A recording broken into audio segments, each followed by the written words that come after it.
क्या आपको नहीं लगता भारत सहित दुनिया के तमाम देशों के प्रभावशाली लोगों के जीवन में ऐसी क्या परिस्थितियां रही जिसने उनके जीवन को मोड़ कर रख दिया? ऐसे सभी चरित्रों के जीवन परिचय को जानने के लिए देखिए विजन इंडिया। गुरु नानक देव आज से लगभग 550 वर्ष पूर्व भारत देश की धरती पर ऐसे महान संत और अवतारी पुरुष ने जन्म लिया जिसने विभिन्न धर्म के लोगों का संबंध निराकार ईश्वर की सत्ता से जुड़वाने का महान कार्य किया। नारी की महिमा और गौरव को उन्होंने संसार व समाज में पुनः स्थापित किया तथा संगत और पंगत की एक नई परंपरा चलाई ताकि समाज के सभी धर्म जातियों के लोग आपसी भेदभाव भूलकर प्रेम पूर्वक साथ मिलकर बैठ सकें और सच्चे मन से उस मालिक करतार पुरुष का ध्यान लगा सकें। उन्होंने धर्म में छाए पाखंड की जमकर निंदा की और पवित्रता संबंधी झूठी धारणाओं का खंडन किया। उस परम संत अवतारी पुरुष का नाम श्री गुरु नानक देव जी था, जिन्होंने सप्त अहंकारों को त्याग कर प्रभु के नाम की महिमा जन जन को बताई। ईश्वर से प्रेम करना ही उन्होंने जीवन का चरम लक्ष्य माना और कहा कि जो ईश्वर से प्रेम करता है वह सबसे प्रेम करता है। ईश्वर प्रेम को उन्होंने सेवा का दूसरा रूप माना और कहा कि सक्रिय सेवा के बिना ईश्वर से प्रेम नहीं हो सकता। श्री गुरु नानक देव ने 46 वर्षों तक देश विदेश की यात्रा करके सभी धर्म के लोगों का प्रेम और विश्वास जीता। दोस्तों, आज हम श्री गुरु नानक देव जी के महान प्रेरणादायी जीवन की चर्चा करेंगे तथा उनके जीवन से जुड़े रोचक प्रसंगों के बारे में जानेंगे। दोस्तों, आगे बढ़ने से पहले आप इस वीडियो को लाइक कर दें और चैनल सब्सक्राइब कर बेल आइकॉन को दबा दें। श्री गुरु नानक देव जी का जन्म 15 अप्रैल सन 1469 को पंजाब के तलवंडी गांव में हुआ था। आजकल यह स्थान ननकाना साहिब कहलाता है और ये पाकिस्तान के लाहौर शहर से दक्षिण पश्चिम में 65 किलोमीटर की दूरी पर स्थित है। श्री गुरु नानक देव जी के पिता का नाम कालू मेहता था। वे कृषि कार्य करने के अलावा तलवंडी में पटवारी का भी काम करते थे। उनकी माता का नाम त्रिपता देवी था, जो धार्मिक विचारों वाली महिला थीं। उनके मन में निर्धन और कमजोर लोगों के प्रति बड़ा दया भाव था। गुरु नानक देव जी की एक बड़ी बहन थी, बीबी नानकी, जो उम्र में उनसे 5 वर्ष बड़ी थीं। जब पिता कालू मेहता ने अपने पुत्र नानक की जन्म पत्री पंडित हरदयाल से बनवाई तो पंडित जी ने उन्हें बताया कि यह बालक शुभ घड़ी में पैदा हुआ है, भविष्य में इसके सिर पर छत्र झूलेगा। आपका पुत्र इस पृथ्वी पर दिव्य ज्योति का अवतार है। आपके पुत्र को भविष्य में हिंदू और मुसलमान दोनों ही पूजेंगे। ये बालक संसार में सूर्य की भांति प्रकाशमान होगा और पूर्ण ब्रह्म के पूजन तथा सुमिरन का प्रचार करेगा। जब नानक 7 वर्ष की आयु के हुए तो उन्हें पंडित गोपाल दास के पास विद्यार्जन के लिए भेजा गया, लेकिन गुरु नानक का मन सांसारिक पढ़ाई में नहीं लगता था। वे केवल ईश्वरीय विद्या पढ़ना चाहते थे। जब पंडित जी ने नानक को पंजाबी भाषा का पहला अक्षर ऊड़ा लिखने को कहा तो नानक जी ने अपने शिक्षक से कहा, आप सांसारिक विद्या छोड़कर मुझे ईश्वरीय विद्या पढ़ाएं। सांसारिक विद्या केवल बंधन पैदा करती है, जबकि ईश्वरीय विद्या सभी सांसारिक बंधनों से मुक्ति दिलाती है। ईश्वरीय विद्या से लोक और परलोक दोनों संवर जाते हैं। पंडित गोपाल दास को नानक देव जी की बातें सुनकर बड़ी हैरानी हुई। नानक ने उन्हें ऊड़ा का अर्थ बताया। ऊड़ा अर्थात एक निरंकार। जब गुरु नानक देव जी 9 वर्ष की आयु के हुए तो हिंदू धर्म की रीति के अनुसार उनका यज्ञोपवीत संस्कार किया जाने लगा। जब पंडित जी उन्हें जनेऊ पहनाने लगे तो गुरु नानक ने पंडित जी से पूछा, ये जनेऊ पहनाना क्यों जरूरी है? पंडित जी ने बताया, जनेऊ धारण न करने पर जीव अपवित्र रहता है। गुरु नानक बताने लगे, जब अंतरात्मा पवित्र ना हो तो बाहर के दिखावे में कैसे सुधार हो सकता है? सच्चा जनेऊ वो है जिसमें दया की कपास हो, उस कपास से संतोष रूपी धागा बनाया जाए, उस धागे में सत्य का वट लगाकर गांठ लगाई जाए। हमें ऐसा जनेऊ अपने गले में धारण करना चाहिए जिसमें दया, सत्य और संतोष हो। ऐसा जनेऊ न कभी जलता है, न टूटा है और न मैला होता है। एक बार गुरु नानक देव जी के पिता ने गुरु नानक से कहा, तुम सारा दिन घर में ऐसे ही खाली बैठे रहते हो, इससे अच्छा है कि कोई व्यापार कर लो। पिता कालू मेहता जी ने नानक देव जी को 20 रुपए देकर कहा, जाओ इस धन से ऐसा व्यापार करो जिससे लाभ मिले। गुरु नानक अपने पड़ोसी मित्र भाई बाला के साथ ईश्वर का गुणगान करते हुए घर से चले। अपने गांव से कुछ कोस पैदल चलने के बाद उन्होंने एक जगह साधु मंडली को देखा। वे साधु 7 दिनों के भूखे थे। गुरु नानक ने पिता के दिए 20 रुपयों से उन सबको भोजन कराया और दक्षिणा दी। इसके बाद वे अपने घर लौट आए। जब उनके पिता ने पूछा कि तुमने कौन सा व्यापार किया, तो नानक बोले, पिताजी, मैंने भूखे साधुओं को भोजन कराकर सच्चा व्यापार किया है और उन सब की दुआ आशीर्वाद का लाभ लेकर घर लौटा हूँ। एक दिन पिता कालू जी ने नानक को अपनी गाय भैंस चराने के लिए जंगल में भेजा। नानक ने जंगल में पशु चरने छोड़ दिए और स्वयं एक पेड़ के नीचे आलथी पालथी मारकर ध्यान की अवस्था में बैठ गए। वे काफी देर तक ऐसे ही प्रभु के ध्यान में बैठे रहे। इतने में उनकी गाय भैंसें एक जाट के खेत में घुस गईं और उसकी फसल को बर्बाद कर डाला। जब ये बात जाट को मालूम हुई तो वो नानक की शिकायत लेकर सीधे उनके पिता के पास पहुंचा और कहने लगा, आपके बेटे के कारण आपके जानवरों ने मेरा सारा खेत नष्ट कर डाला है। मुझे इसका हर्जाना आपसे चाहिए। कालू मेहता जी को अपने पुत्र पर गुस्सा आया। उन्होंने तुरंत नानक को घर बुलवाया और उनसे पूछा, तुम्हारी लापरवाही के कारण इस आदमी का खेत बर्बाद हो गया। इतना कहकर कालू मेहता जैसे ही अपने पुत्र को डांटने को हुए तो नानक नम्रता पूर्वक जाट से कहने लगे, तुम्हारे खेत को कोई नुकसान नहीं हुआ है, वे ज्यों के त्यों हैं। यकीन न आए तो जाकर देख लो। जाट को नानक की बात पर यकीन न आया। उसने खेत पर जाकर देखा तो खेत में फसल ज्यों की त्यों खड़ी थी। ये देखकर वो हैरान रह गया। पिता की आज्ञा मानकर नानक देव जी अब जंगल में रोज अपने पशु चराने के लिए जाने लगे थे। एक दिन इसी तरह वे अपने पशुओं को इधर उधर चरते छोड़कर एक पेड़ के नीचे विश्राम करने के लिए लेट गए। पेड़ की डालियों से छनती तेज धूप सीधे उनके मुख पर पड़ रही थी। उस धूप के कारण उनके चेहरे पर पसीने की बूंदें चमकने लगी। तभी कहीं से एक काला नाग वहां आया और गुरुजी के सिर के ऊपर अपना फन फैलाकर खड़ा हो गया। तभी तलवंडी के हकीम राय बुलार उधर से गुजरे और ये अद्भुत दृश्य देखकर दंग रह गए। उन्होंने नानक के पिता के पास आकर कहा, तुम्हारा पुत्र कोई अवतारी पुरुष है। तुम इस बालक पर कभी क्रोध मत करना। यह बालक साधारण नहीं बल्कि महान शख्सियत का स्वामी है। सन 1475 में गुरु नानक देव जी की बड़ी बहन बीबी नानकी का विवाह सुल्तानपुर निवासी जयराम जी के साथ हो गया।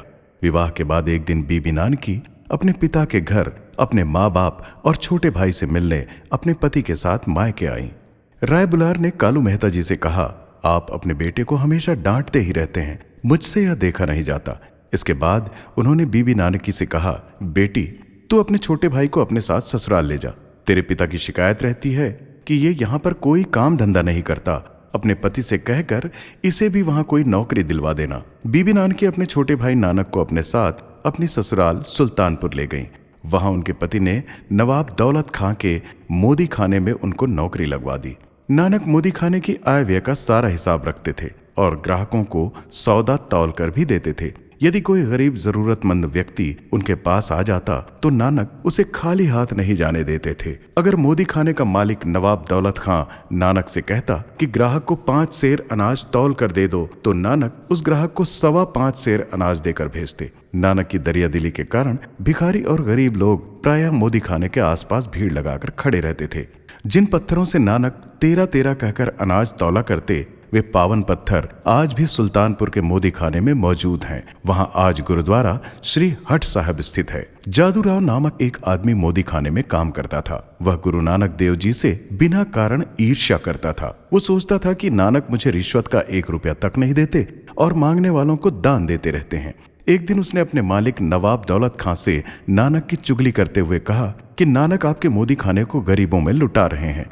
जादूराव की बात सुनकर दौलत खां ने जादूराव से कहा कि तुम 5 दिनों तक नानक के हिसाब किताब पर निगरानी रखो। अगर उसके हिसाब में गड़बड़ी निकली तो मुझे तुरंत बताओ। नवाब दौलत खां के कहने पर जादूराव 5 दिनों तक लगातार गुरु नानक के हिसाब किताब पर निगाह रखता रहा, लेकिन उसे उनके हिसाब में कोई गड़बड़ नजर नहीं आई, बल्कि मोदी खाने के मालिक दौलत खां पर ही नानक देव के 321 रुपए बकाया के निकले। दौलत खां ने 5 दिन बीतने पर जब जादूराव से पूछा कि नानक के हिसाब में तुमने कहां गड़बड़ी पाई, तो इस पर जादूराव ने शर्मिंदा होकर कहा कि नानक के हिसाब में कोई गड़बड़ नहीं है। मुझे माफ कर दीजिए जो मैंने नानक के बारे में आपसे उल्टा सीधा कहा। इनके तो आपके ऊपर ही 321 रुपए निकल रहे हैं। नवाब दौलत खां गुरु नानक देव जी की ईमानदारी से प्रसन्न हो गया। उसने नानक को उनके हिस्से के 321 रुपयों के अलावा 300 रुपए और दिए। जब बीवी नानकी को यह सब बातें पता चली तो वे छोटे भाई की ईमानदारी की खबर सुनकर खुशी से फूल ही न समाई। जब गुरु नानक देव 16 वर्ष की आयु के थे तो उनका विवाह बटाला निवासी मूलचंद की पुत्री सुलक्षणी देवी के साथ हो गया। विवाह के पश्चात 1494 में उनके घर पुत्र श्रीचंद ने तथा 1496 में लक्ष्मीदास ने जन्म लिया। श्री गुरु नानक देव जी के माता पिता ने भले ही उनका विवाह कर उन्हें गृहस्थ बना दिया था, लेकिन उनके विचार और जीवन धारा में तनिक भी बदलाव नहीं आया। वे निरंतर परम सत्य के मार्ग पर चलते रहे। उनके साथियों और अनुयायियों की संख्या बढ़ती रही। 12 वर्ष तक वे नाम साधना में लीन रहे। विवाह के बाद जब गुरु नानक सुल्तानपुर में थे तो एक दिन वे काली बेई नदी में स्नान करने गए और नदी में डुबकी लगाई। देखते ही देखते वे नदी में अलोप यानी अदृश्य हो गए। 3 दिनों तक नानक देव नदी से बाहर नहीं निकले, इसलिए सब लोगों ने ये मान लिया कि नानक नदी में डूब गए हैं। लेकिन अचानक वे नदी से बाहर निकलकर नानक मूल मंत्र का उच्चारण करने लगे। सुल्तानपुर में नानक काली बेई नदी में स्नान करके रात के अंतिम पहर में बेरी के पेड़ के नीचे ईश्वर के ध्यान में लीन हो जाते थे।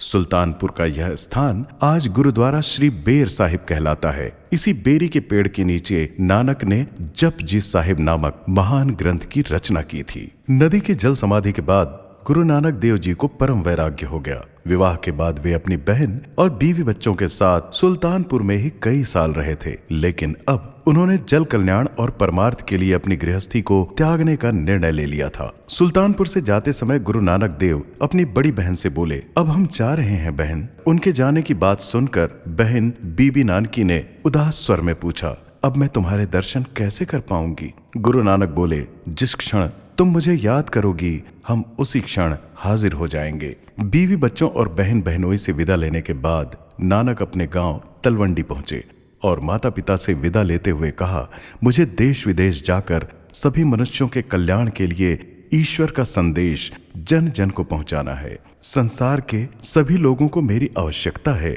इसलिए आप दोनों मुझे अपना आशीर्वाद देकर विदा दीजिए। माता पिता की आज्ञा लेकर अवतारी संत गुरु नानक देव जी ने भाई मर्दाना को अपने साथ लिया और संतों का वेश धारण कर देश विदेश की यात्रा पर निकल पड़े। अपनी पहली यात्रा उन्होंने भाई लालो जी के घर से शुरू की। जब वे लालो जी के घर पहुंचे तो लालो ने श्रद्धा पूर्वक उनका खूब आदर सत्कार किया। भक्त लालो के प्रेम के वश होकर नानक 1 महीना लालो के घर ठहरे। उसी शहर में मलिक भागो नाम का एक धनवान वैभव संपन्न व्यक्ति रहता था। उसने अपने घर पर एक ब्रह्म भोज का आयोजन किया और गुरु नानक को उसमें आने का निमंत्रण दिया, लेकिन गुरु नानक ने ब्रह्म भोज में शामिल होने से इनकार कर दिया।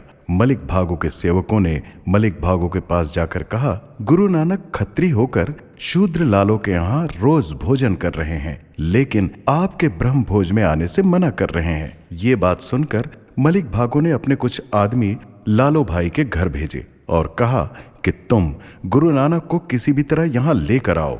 गुरु नानक देव जी मलिक भागो के सेवकों के साथ चल पड़े। जब वे मलिक भागो के घर पहुंचे तो मलिक भागो ने उनसे पूछा, आप खत्री होकर शूद्र लालो के यहाँ भोजन कर सकते हैं, लेकिन मेरे घर में बना ब्रह्म भोज क्यों नहीं स्वीकार कर सकते? गुरु नानक देव जी ने वहां सब लोगों के सामने भाई लालो और मलिक भागो के घर बना भोजन मंगवाया।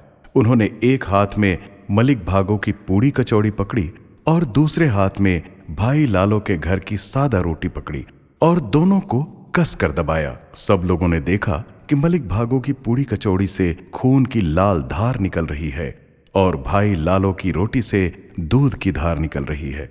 सब लोग यह दृश्य देखकर आश्चर्य में पड़ गए। गुरु नानक देव जी ने मलिक भागो से कहा, तुमने गरीबों के खून का ब्रह्म भोज आयोजित किया है, क्या पाप से कमाए हुए भोजन को हमें खिलाना चाहते हो? गरीब लालो के घर सच्ची कमाई की रोटी पकती है, इसलिए हमने उसके घर भोजन करना स्वीकार किया है। गुरु नानक की इस बात से मलिक भागो की आंखें सब लोगों के सामने शर्म से नीची हो गईं। गुरु नानक देव जब लाहौर में थे तो दुनीचंद नाम के एक प्रसिद्ध व्यापारी ने उन्हें भोजन के लिए आमंत्रित किया। दुनीचंद को अपनी दौलत पर बहुत घमंड था। जब गुरु नानक उसके घर भोजन करने आए तो वो अपनी धन दौलत का बखान उनके आगे करने लगा। गुरु नानक ने उसे एक सुई दी और कहा, इसे जरा संभाल कर रख लो, जब तुम परलोक में मिलोगे तुम इस सुई को मुझे वापस कर देना। गुरु नानक की बात सुनकर दुनीचंद बोला, मैं इस सुई को परलोक में कैसे ले जा सकूंगा? गुरु नानक ने मुस्कुराते हुए उत्तर दिया, जिस तरह तुम अपने इकट्ठे किए धन को वहां ले जाओगे उसी तरह इस सुई को भी ले जाना। गुरु जी की बात से दुनीचंद की आंखें खुल गईं।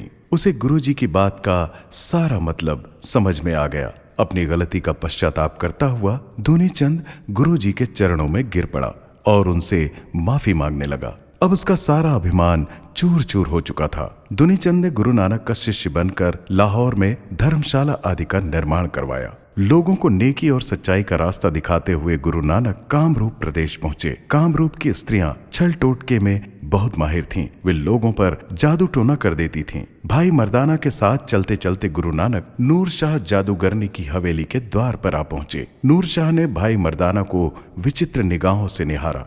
भाई मर्दाना को उसने अपने वश में कर लिया।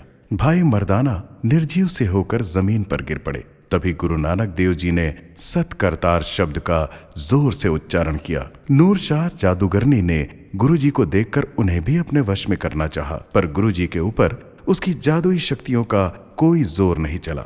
हार कर नूर शाह पूछने लगी, आप कौन है महाराज? आपने मेरी शक्तियों को क्यों समाप्त कर दिया है? गुरु नानक शांत स्वर में कहने लगे, तुमने भगवान के भक्तों का अपमान किया है। साधु संतों पर अपना जादू चलाकर तुम उन्हें अपना दास बना देती हो। ये पाप है। गुरु नानक जी के शब्दों का नूर शाह पर गहरा प्रभाव पड़ा। उसने भाई मर्दाना सहित अपने यहाँ कैद साधु संतों और सेवकों को आजाद कर दिया। अपना सारा धन गरीबों में बांटकर नूर शाह गुरु जी की शिष्या बन गई। घूमते घूमते नानक देव जी एक दिन तुलम्मा नामक नगर में पहुंचे। उस नगर में सज्जन ठग नाम के एक व्यक्ति की हवेली थी। हवेली के एक ओर मंदिर था और दूसरी ओर मस्जिद थी। हवेली के अंदर एक तहखाना था जिसमें एक कुआं था। सज्जन ठग गले में रुद्राक्ष की माला और सफेद वस्त्र धारण करता था। उसकी वेशभूषा के कारण आगंतुक यात्री उसे धर्मात्मा समझते थे। अपनी हवेली में सज्जन ठग यात्रियों का खूब आदर सत्कार करता और रात को जब यात्री गहरी नींद में सो जाते तो वो उनकी तलाशी लेता। जिसके पास माल अथवा सोना चांदी रुपया होता तो सज्जन अपने आदमियों से उसका गला घोंटकर उसे मरवा डालता और उसकी लाश तहखाने के कुएं में फेंकवा देता। जिसके पास उसे कुछ न मिलता उसे वह सुबह चुपचाप जाने देता। ऐसे लोग बाहर जाकर सज्जन ठग की प्रशंसा किया करते थे। जब गुरु नानक देव भाई मर्दाना के साथ सज्जन ठग की हवेली में पहुंचे तो सज्जन ने उन्हें व्यापारी समझकर उनका आदर सत्कार किया, उन्हें भोजन कराया। भोजन करने के बाद गुरु नानक अपनी समाधि में लीन हो गए। समाधि खुलने पर वे शब्द गाने लगे। सज्जन भी गुरु जी के भजन को सुनकर इतना प्रभावित हुआ कि वह भी आलथी पालथी मारकर वहीं बैठ गया। गुरु जी के शब्द के भाव यह थे कि यदि मन ठगी, पापों और दुष्कर्मों से भरा हुआ है तो ऐसा पुण्यदान किसी काम का नहीं है। परमात्मा से इंसान का कोई पाप छिप नहीं सकता। गुरु जी के ये शब्द सुनकर सज्जन ठग का कठोर मन पिघल गया। वो गुरु जी के चरणों में गिर पड़ा और सच्चा सिख बनकर सिख धर्म का प्रचारक बन गया। जिस समय गुरु नानक जी घूमते घूमते कुरुक्षेत्र में पहुंचे तो वहां सूर्य ग्रहण के अवसर पर बहुत सारे साधु महात्मा नदी में स्नान करने आए थे। लोगों की यह धारणा थी कि सूर्य ग्रहण के समय राहु केतु सूरज से अपना कर्ज उतारने के लिए सूरज को घेर कर दबा लेते हैं। लोगों को इस बात का भय था कि राहु केतु कहीं सूरज को नष्ट न कर दें। यदि सूर्य देवता नष्ट हो गए तो सारे संसार में अंधेरा छा जाएगा। गुरुजी ने नदी किनारे एक चूल्हे पर पतीला रखवा दिया और पतीले में पानी डाल दिया। जब वहां ब्राह्मणों ने उनसे पूछा कि आज सूर्य ग्रहण के दिन तो कोई भी खाना नहीं पकता है, तो फिर आप यहाँ क्या कर रहे हैं? गुरु नानक ने बताया, मैं मांस पका रहा हूँ। ये सुनकर ब्राह्मण गुस्सा हो उठे और कहने लगे, तुमने यहाँ मांस पकाकर इस स्थान को भ्रष्ट कर दिया है। अब सब कुछ तबाह हो जाएगा, अनर्थ हो जाएगा। तुमने मांस पकाकर ये धरती अपवित्र कर दी है। गुरु नानक समझाने लगे, ब्राह्मणों, धरती कभी अपवित्र नहीं होती है। इसी कुरुक्षेत्र की धरती पर महाभारत में कितनों का खून बहा, क्या उससे यह धरती अपवित्र हो गई? आप उन लोगों से दान लेते हो जो मांस खाते हैं, तो आप भी उनके जैसे पापी हो गए। ब्राह्मण गुरु जी के कहने का अर्थ समझ गए। उन्होंने गुरु नानक जी से क्षमा मांगी। गुरु नानक देव एक दिन काबा पहुंचे, जो कि मक्का शहर के बाहर एक ओर स्थित था। गुरु नानक जी ने भाई मर्दाना के साथ काबा की परिक्रमा की और वहीं मुसाला यानी नमाज पढ़ने के स्थान पर बैठ गए। वहां बैठकर वे अपने मालिक करतार के भजन गाने लगे। भजन गाते गाते जब सुबह के 3 बज गए तो उन्होंने भाई मर्दाना से कहा, ईश्वर का सिमरन मत रोको। इतना कहकर गुरु नानक अपने पैर काबा की तरफ करके लेट गए। कुछ देर बाद मस्जिद का सेवादार मस्जिद की सफाई करने आया। मस्जिद में सफाई करते समय उसने जब गुरु नानक को मस्जिद की तरफ पैर करके लेटे देखा तो उन्हें बुरा भला कहने लगा। गुरु नानक ने उसकी कठोर बातें सुनी और उससे कहा, भाई मुझे पता नहीं है काबा में सचमुच अल्लाह रहते हैं, तुम मेरे पैर उस तरफ कर दो जहां अल्लाह नहीं है। सेवादार ने गुरु नानक के पैर उठाकर दूसरी तरफ कर दिए और पुनः सफाई के काम में लग गया।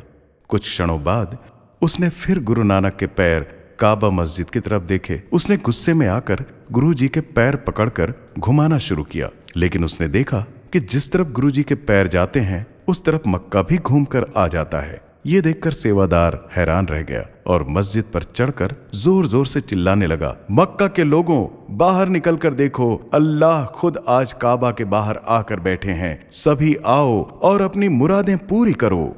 गुरु नानक देव जी ने भारत, अफगानिस्तान और अरब के कई देशों में भ्रमण करके परमात्मा का संदेश लोगों को दिया। आपस का बैर विरोध दूर करने के लिए संगत और पंगत की परंपरा चलाई। उन्होंने लोगों से कहा, कीरत करो अर्थात अपने हाथों से मेहनत करके धन कमाओ, नाम जपो अर्थात एक प्रभु का सिमरन करो और वंड छको अर्थात सभी के साथ मिलकर खाओ।